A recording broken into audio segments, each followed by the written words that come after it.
सूर्य अस्त दोनों के समय एक समान दिखाई देता है, लेकिन सूर्यास्त कहना उचित नहीं होगा। सूर्य एक तारा है और स्थिर है। उसको इस संसार को भी चमकाना है और दूसरे संसार में भी जाकर के प्रकाशित करना है।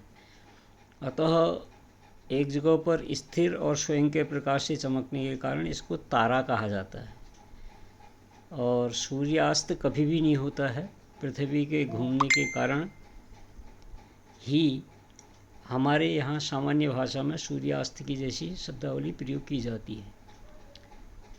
सूर्य का, जिसको हम सामान्य भाषा में सूर्यास्त कहते हैं, उसके कुछ गतिविधियों को और सूर्यास्त होने की प्रक्रिया को मैंने कुछ कैमरे में कैद किया है, जिसका अवलोकन किया जा सकता है।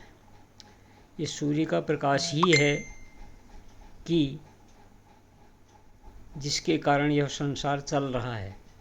सारे जीव मात्र में जो भी शक्ति है, जो भी ताकत है, जो भी ऊर्जा है, वह सूर्य के प्रकाश की ऊर्जा समाहित है। इस संसार में एकमात्र जो ऊर्जा का स्रोत है वह है सूर्य का प्रकाश। यदि सूर्य का प्रकाश न हो तो पौधे अपना भोजन नहीं बना सकते हैं।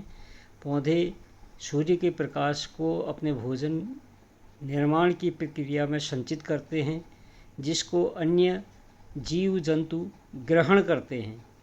तो इस प्रकार से सूर्य के द्वारा प्रदत्त या पौधों के द्वारा सिंथेसाइज यह सूर्य का प्रकाश, जिसको फोटोसिंथेसिस कहते हैं, उसके द्वारा इस संसार को ऊर्जा प्राप्ति हो रही है अद्भुत।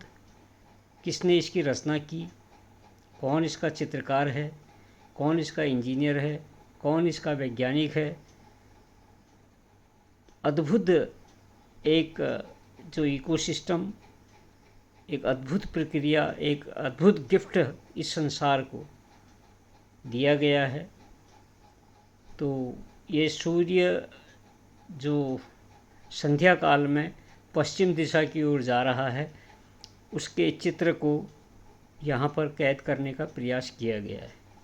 कृपया अवलोकन करें और इसके बारे में सोचें, सुनें, समझें, समझाएं और देखें। तो दूसरी भाषा में यदि आध्यात्मिक दृष्टिकोण से देखा जाए तो यह संसार का प्रत्यक्ष देवता है।